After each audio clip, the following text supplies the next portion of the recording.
Hello. I'm Hojo. And I'm Hunnsy'S. And welcome to this, the 16th episode of Hojo and Hunnsy'S Hard Rock House, the safe space for old rock gumbies just like us, where it's a long way to the top if you want to rock and roll. And we haven't even reached base camp on the mountain of metal, have we, Hunnsy'S? No, we are nowhere near. I would suggest that we're traipsing through forests, trying to find a summit that we need to climb. Well, I'm 60 and we still haven't reached the mountain of metal. Do you think that's a cause for celebration or despair on the parts of our wives? What, age-wise, or the fact that we haven't reached the mountain of metal? Well, both, I suppose. It's quite a high ceiling, isn't it, the mountain of metal? Both of us are in our later years and we're still talking about it. As your wife likes to remind us when we do start talking about it. When? When? Will it ever end? So I would suggest that we're going to be climbing until our last breath. Could you ever have imagined when you were a junior Gumby at Newcastle City Hall in 1980 or 81 or whenever it was, that you'd still be talking about this music 40 years later? No, I thought I would have grown up by now, to be honest with you. Yeah, so did I. I thought I'd be listening to classical music. Didn't quite work out that way, did it? I looked at my dad, who was of similar age to what we are now. His approach to it and view was, it's all bloody rubbish. Why you listen to that racket, blah, blah, blah. And I thought that that's what I would become. Yeah, I thought I'd be like my dad wearing a cardigan and listening to Perry Como and Jim Reeves. Didn't work out that way, did it? Didn't work out. Although I do like a nice cardigan. What about Jim Reeves? Jim Reeves, nah, not my bag. Anyway, it's good. Episode 16. I'm pleased we've got episode 16. I'm a little bit under the weather today, Hunnsy'S. Oh dear, what's wrong with you? A little bit of a cold today. I don't know if people can hear it in my voice. If the single-digit listener is detecting a slight huskiness or a slight nasal quality, it's to do with the little cold that I've picked up. Be gentle with me today, Hunnsy'S. Be gentle. I will. I'll be very gentle with you. And if you want, I can do all the talking, which obviously is not going to please anybody, but... Where would the bants be? Yeah, there's been plenty of terrible solo careers, hasn't there? So who's had the worst solo career? You've put me on the spot now. Bruce Dickinson. No, let's not slag Bruce off too much. We've already had a go at him for one thing. What did we ever go at him for before? I can't remember. His voice. Just the voice. Who's had a terrible solo career? You've obviously got one in mind, haven't you? I remember Bret Michaels had some terrible dalliance with Pseudo Country. Do you remember that? After Poison. Oh God, yeah. That was very poor. Mike Tramp's done some solo stuff. Tom Kiefer's done Kiefer. He's done some solo stuff. Terrible in terms of sales, maybe, but not terrible in terms of music. You could talk about David Lee Roth, who had a up and down solo career. Yeah, his solo career wasn't very good, was it? Let's be honest. No, it wasn't. Do you like the first record? Did you like the bit when he talked to Steve Vai's guitar on Yankee Road? I like that. A lot of people say that Eat 'em and Smile album was the album that Van Halen never made. Is that right? Is that like saying Wings was the band the Beatles could have been? Yeah, and that's like saying Diamond Head are the new Led Zeppelin. Yeah, exactly. Well, I remember Jeff Barton, who wrote about them very early doors, saying that there were more riffs on the first Diamond Head album than the whole Led Zeppelin catalogue put together, which I think he might have got overexcited there. What do you think? I must admit, I was listening to that first Diamond Head album just the other week. It is an astonishing record. It is remarkable that they never made it, but then I guess that could be down to the fact that they went and made Canterbury after that, which bombed on its own. Oh, you see, I'm a fan of Canterbury. Yeah, I like Canterbury. I remember interviewing them in the studio for Kerrang when they were making Canterbury, and I was really into it. I thought it was brilliant. Very different, not like a heads down metal album, but a really good record. Yeah. But it did, what's the term? Fuck all? Is that what the term is? Yeah, I think it was. I think it might have peaked at number 420 or something. But Sean Harris didn't have a solo career that I remember, no. Do you remember when he walked on stage though, at Milton Keynes when they were supporting Metallica dressed as the Grim Reaper and everybody was... Yeah, I remember that. I was there. That's very poor. My mate Pete Vukovic was playing the bass that day for Diamond Head. Yeah, my mate Pete Vukovic was playing the bass for Diamond Head that day as well. Pete Vukovic, who went on to form Three Colours Red. Anyway, we haven't even got onto what we've been listening to. Okay, come on. We've wasted far too much time joshing, as we always do. What have you been listening to this week that has been raising the rafters, Shay Huns? I've been listening to an album that was released in June of 1984. I was probably... I was 20. I wasn't that old. It's a nice segue into what we were talking about at the start around solo careers, because this guy was a singer in a band, and then he went solo, and I've been listening to his second album, and it was called No Breaks by Waite. Okay. You are No. right in the AOR vibes at the moment, aren't you? No, I'm not only listening to AOR music. I'm only talking about it on our podcast. It's an interesting album, this, in many ways. You know, Have we mentioned who it's by? I can't remember if we actually mentioned his name. Yes, John Waite. John Waite, You formerly did. the singer of The Babies. Correct. This was his second solo album. It's an interesting album. It had the huge single Missing You, right, which is the worst track on the album. Oh, that's controversial. I loved the Babies when they were around, and you hope, oh, brilliant, this is John's big break. But then everybody goes, oh, I love that John Waite single. And you go, oh, I don't really want everybody to get into John Waite now. Yeah, I know what you mean. Inverse snobbery, if you don't want everybody to know about the music that you like. Yeah, a little bit. But actually, that track doesn't fit with that album. Bit like The Police, Every Breath You Take. It is a bit like that, actually. Which one ripped off which? When did Every Breath You Take come out? Oh, I reckon The Police was before John Waite. So John Waite nicked it from The Police. I'm declaring an interest here. I was a massive fan of John Waite. I think he's got an incredible voice. One of my top 3 singers of all time. You just got to listen to the Babies. Head First is the record for me. My favourite Babies album is probably Broken Heart. The second one. All right, okay. An absolutely incredible singer, John Waite. Brilliant singer. Do we talk about Bad English?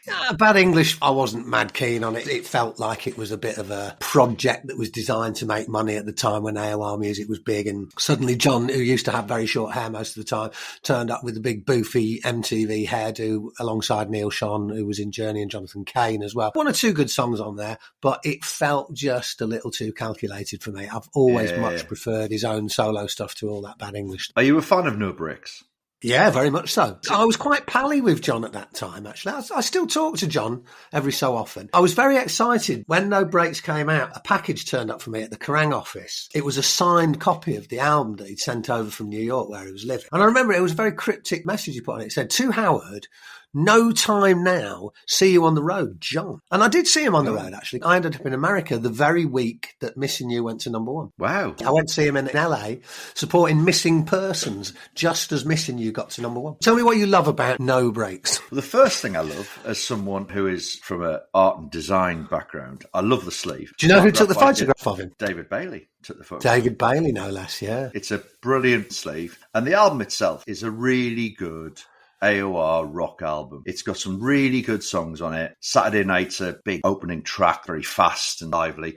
Then it goes into Missing You, and then it really picks up for me. The next 4 or 5 songs are all killer, no filler, right? So Dark Side of the Sun, brilliant. Jean Beauvoir wrote that song. Oh, really? Jean Beauvoir was in the Plasmatics at one stage, wasn't he? Yeah, he was. And he was in a band called Crown of Thorns. He was also a solo artist. He was a black guy with a white mohawk, wasn't he? He was an imposing looking fella. He was, and I've got one of his solo albums, which is called, I think it was called Drums Along the Mohawk. So he wrote Dark Side of the Sun, great song. And then track 4 is a song called Restless Heart, written by John. I always liken Restless Heart to Hard Luck Woman by Kiss. It's got a slight twang of country, hasn't it, that song? And I think John was quite into country music because his solo career from much later on, when clearly he wasn't the great big pop star he was in 1984, there was quite a lot of country stuff on there. But good country, really well done. Yes, I've done a tenuous Kiss connection here. So track 5 on the album is a track called Tears, which is a great song. And do you know who wrote that? I don't know who wrote it, but I think I know what the Kiss connection is. If I'm not mistaken, didn't Peter Criss do a cover of Tears on one of his solo albums? Yeah, so Tears was originally recorded by Peter Criss on his solo album called Let Me Rock You. But there's another Kiss connection here, because the person who co-wrote Tears was a gentleman called Vinnie Cassano. And you know who that is, don't you? Yeah, that's Vinnie Vincent, isn't it? There's the other Kiss connection. Do you know of any connection between John and the guys in Kiss? Not at all. I've spoken to John on many occasions, and he's never mentioned Kiss to me. But Vinnie Cassano is Vinnie Vincent. This takes us right back to one of our other episodes. Do you remember when we talked about the Foghat album, Night Shift, that was produced by Dan Hartman. Now, rather weirdly, well, on our Facebook page, after that episode, Tim McMillan came on and he found the connection to why Dan Hartman had some rock DNA in him. I think it was because he was in a band with Vinnie Vincent. Wow, that's news to me. Yeah. Are you sure that's true? Because they seem like they're from completely different generations. Tim McMillan posted it and went, I think... Is Tim McMillan a single-digit listener? He is. He's one of our single-digit listeners. Well, that's very exciting. I'd like to have confirmation. There could be a crossover. Who knows? I've been looking up what Tim said about Vinnie Vincent. In 1980, he became the songwriter for the television series Happy Days. Brilliant. I didn't know that. And many of the series songs were written on Vincent's acoustic guitar while sitting at the Cunningham's kitchen table on the Happy Days set. Wow, that's brilliant. Sunday, Monday, happy days. Tuesday, Wednesday, happy days. I hope he wrote that one. If he did, he's probably richer than we are. He'll be absolutely rolling in it. But also, it does confirm that he did play with Dan Hartman. There you go. So there you Hojo and Hunnsy'S Hard Rock House, the place for the most minute of minutiae. So back to No Breaks. Yes. Track 6 is called Hiroshima. That's really good as well. Track 7's my favourite, Dreamtime / Shake It Up. Starts really slow, builds up. Anyway, there's only 9 tracks on the album. It's all top heavy, this record. I would say tracks 1 to 7 are definitely worth investigating. When this episode is completed, I'm going to ping it to Waite. Now, what do you have to say to that? When I send it to John Waite, what are you going to say? Can we get him on? I'm going to ask him. It would be brilliant to get him on. Talk for hours about the babies and Bad English and his solo career and what he's doing now. And of course, going out with Britt Ekland. Did he go out with Britt Ekland before or after George Best? Or was it Rod Stewart? I can't remember which one it was. Well, certainly Britt went out with Rod, didn't she? But I think that might have been before John. I'm not sure. But there's got to be some stories, haven't there? Oh, there's got to be. Good choice. Love John Waite. What have you been listening to? Okay, I've been listening to something from a completely different era. You've gone 84. I've gone 2024. I've gone off-piece, but we haven't said that we don't talk about new records. We should be allowed to introduce bands to people if we think they are very much in the classic rock mould, don't you? Definitely. Okay, so The band is, I bet you've heard of this band. They're from Finland, and it's not Hanoi Rocks. The only other band I know from Finland is the Von Hertzen brothers. You got it. What do you think of the Von Hertzen brothers? Well, I've seen them a few times. They've toured quite extensively in the United Kingdom. First time I saw them was, do you remember that festival that was on at Victoria Park in London called the High Voltage Festival? I do. Yeah, I do remember that. But yeah, I saw the Von Hertzen brothers there. They're really good. They were on the prog stage that year, I remember. They do get lumped into the prog basket, don't they? But I don't really understand why, because they're not a prog band, are they? No, they're a rock band with prog influences. Well, what I like about Von Hertzen brothers, and we'll get to the album I've been listening to in a second, is that they mix and match all kinds of things. Rock, there's metal, there's folk, there's a little bit of funk, there's some prog in there. It's a real mishmash of all kinds of stuff. And usually you go, well, that sounds like a recipe for absolute disaster. But somehow these 3 Finnish brothers really pull it off. The album I've been listening to is their latest. It's their 9th studio album. Can you believe it already? A band that's not really massively well known. 9 studio albums in. Dedication to the craft, I think. The album's called In Murmuration. Right. Now, do you know what a murmuration means? I haven't got a clue. A murmuration is a gathering of starlings. You know when you get those birds that all fly in formation? It's almost like ball, isn't it? And there's 1 or 2 of the birds at the front. Yeah. And all the birds follow them and they become this amazing dance in the sky, isn't it? When I lived in Brighton, I used to wander down the seafront to see them because they used to do that. I never knew it was called a murmuration. I didn't know this either until I was speaking to one of the fellas from Von Hertzen brothers the other week. Anyway, that's what a murmuration is. That's what the cover is of this new album. It's those starlings in flight. Very beautiful thing. Anyway, I've been a fan of Von Hertzen brothers for a while, but I think this new record, In Murmuration, is the best thing they've ever done. A real tour de force of great musicianship, great songwriting, really interesting stylistic variations all the way through. You can't pigeonhole this group. You know they're a rock band. The minute you hear them, you go, these are artists. They're following the muse. There's a song called Ascension Day. Brilliant song, pop rock. But when I say pop rock, it's not like anything that you'd imagine, Big Hair and AOR or anything like that. But it's got really great melody and sing-along stuff in there. Right across the album, there's a load of tremendous songs, lots of variety, interesting lyrics, great playing. They're a really good band. I don't know what they put up in the water up in Finland there, but whatever it is, I'd like a little bit of that. They're not afraid to try different things. They're not afraid to use different instrumentations. They're just a class act. If there's any justice in the world, which of course there isn't, they'd be global superstars by Christmas. But I think probably 9 albums in, if it hasn't happened by now, maybe it won't. I actually spoke to Mikko, who's the guitarist and vocalist in the band, and he was a really interesting chap, very much interested in the art of it all. I don't think his ambition is to be playing the Enormo Dome anytime soon. I think his ambition is to make music that he really believes in and that he thinks has something to say. And I know that sounds slightly pompous maybe, but I kind of bought into it. I found him a very interesting man. Half of his time he lives in Finland, half of his time he lives in India. Okay. So he's quite spiritual. He's quite interested in all that stuff. And I think that comes out in the music too. If you haven't heard Von Hertzen Brothers before, single digit listener, please do go and check them out, because I think you'll find something that will add joy to your musical listening experiences. So there you go. Don't thank me for it. Thank the Von Herzen brothers. They're the guys making the music. I'm just bringing it to you. Excellent. So what are we talking about today? What's the most embarrassing thing that's ever happened to you related to your love of rock and metal?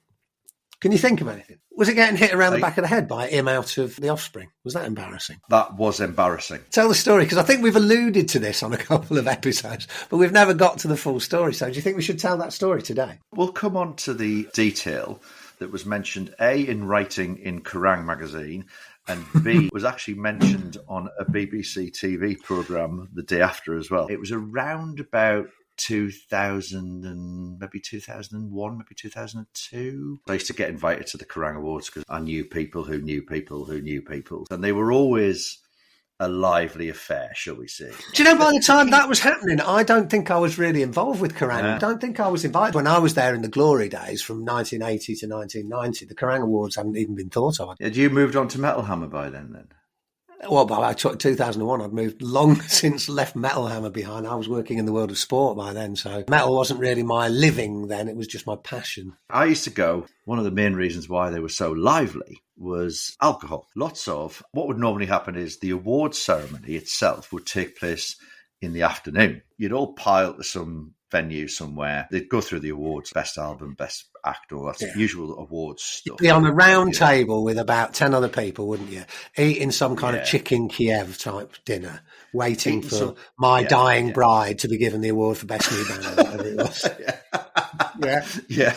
But on the table would be buckets of beer and bottles of spirits and God knows what else. And it was literally, right, it's 2:00 in the afternoon, go and get absolutely trousered. Carnage. And then the awards would finish around about 6:00. And then everybody would go off to the evening do, right? there'd be more.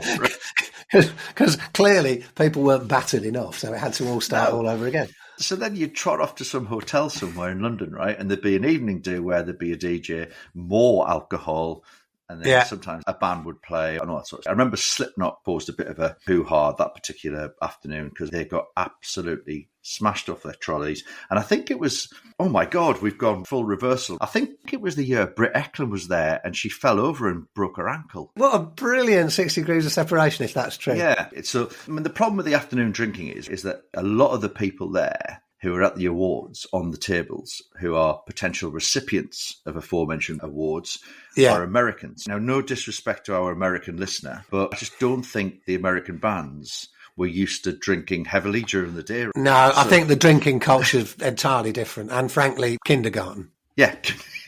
So all the American bands were always the ones in the worst state. They'd had 2 Michelobes and they were absolutely twisted beyond belief. And then all of a sudden, oh, look, there's bottles of Jägermeister. Let's do them as well. So this particular year, we left the Hammersmith Palais after the awards. And then I think the evening do was at the Grosvenor House Hotel in London. So it was very posh. Very posh. Anyway, we all get there and everybody piles in. There's like photographers and all that sort of stuff. And people are doing all that usual stuff. And it wasn't that late. It was probably early into the evening. It just feels like it's midnight because you've been at it since 12:30. Yeah, I went to the bathroom for a toilet break. It was a toilet break. I wasn't doing anything else. Okay. I walked in. I saw this person over at the urinals, and there was only me and him in the toilet. You could tell he was worse for wear from behind. You know when you're really pissed and you're standing at a urinal, you have to just put your head on the wall. Just to make sure that you don't have a terrible moment where you slip around and then there's wee all over the floor. Yeah, okay. I understand. Exactly. So I'd already established that he had his head against the wall, right? And I was thinking, right, yeah. So he hammered it. And there was plenty of space. So as you normally do, you pick a urinal at least 2 away from him. So I started having a way. And then all of a sudden I just heard this, oh, man. And I turned around and I went, what's wrong? And I looked. And his glasses had fallen into the urinal. They'd come off his head, and they were now being weed on by himself, right? Really? So now I'm not going to lie, I was pissed, but I just went, "Oh man, what's wrong?" And he went, "Fucking hell, man, I'm gonna." Anyway, he fished his glasses out of the thing. Did he put them straight back on? No. We both at the same time walked over to the sinks. He starts washing his glasses and there's loads of cursing coming from his mouth. Right, yeah. And I just turned round to him and I was like, "You okay?" And I established at this point that this gentleman was the guitarist in The Offspring and he's called Noodles. but he was drunk noodles. He was very drunk noodles. And I just went, you all right, man? He was like, yeah, man, fucking hell, man. That sort of stuff. Absolutely hammered. And I thought, well, while he was cleaning his glasses, I thought, okay, well, I'll just have a chat with him. I says, have you enjoyed yourself today? Clearly he had. And he went, yeah, man, yeah. And I said, I'm a little bit surprised because every year at the Krang Award, he used to give out like a Lifetime Achievement Award. I don't know who got it that year. Everybody thought it was going to be Lemmy, and it wasn't, right? It was somebody else. It was probably someone like Robin George or something. It's probably someone you went, who? But Lemmy didn't get it. And I just said to him, really good day. I'm a bit pissed off Lemmy didn't get Lifetime Achievement. And he went, why? And I went, well, it's fucking Lemmy, isn't it? He went, Motorhead, they suck. Lemmy's a fucking asshole. Strong. Oh, yeah, very strong. At that point, I decided I'm not going to talk to him anymore. He's talking nonsense. So under my breath... Because you were a bit drunk, it might not have been as under as you might have needed it to be. It might have come out a little bit stronger and a little bit louder, right? Okay, good. I just went, oh, fuck you, you American. See you next Tuesday. I turned round to leave the toilet, right? At this point, there were other people in the bathroom, one of them being my good friend, Chris McCormack. As I turned round, I think I said the sentence, and at the same time, I went, oh, you're right, Chris. Yeah. And then literally from nowhere, this is how it was described when written in Kerrang magazine. It just went, Andy received a flurry of blows to the back of the head. It's one of my favourite phrases, a flurry of blows to the back of the head. He'd obviously cleaned his glasses and he just, from nowhere, jumped on me from behind and started punching me in the head. Flailing. Behind. My aforementioned friend Chris jumped in and stopped it, and I just left the toilet. Because you're a lover, not a fighter. I went back into the party and I started telling people what had happened. Word got round. Brilliant. And about half an hour later, the singer of The Offspring came up to me. Right. He wasn't as badly drunk as Noodles, but he was still a bit pissed. But I saw him coming over and I thought, oh, fucking hell, here we go. Here we go. We're off again. Another flurry of blows. Yeah, but he maybe came to the front of the head. He came over. It wasn't just him. He was with this other bloke. It was their manager or something. They came over and apologised and went, hi, we just heard what happened in the toilet earlier. We're really sorry. And then the manager just went, and he's gone to bed, a very naughty boy. He's gone to bed. What a brilliant tale. The idea of being punched by a rock star is tremendous. You can dine out on that story, can't you, for years? And then the following day, there was some BBC News programme on where they did an entertainment section of the news. I think Paul Rees was the editor of Kerrang at the time. He was sat there being interviewed. So yesterday was the Kerrang Awards. What's the gossip, Paul? There must have been... some bad behaviour from these rockers, yeah. Paul was being very coy about it and he's going, well, no, not really. They're going, oh, come on. There must have been something that went on. And he went, well, an associate of the magazine did get into a fight with the guitarist from Offspring. That was it.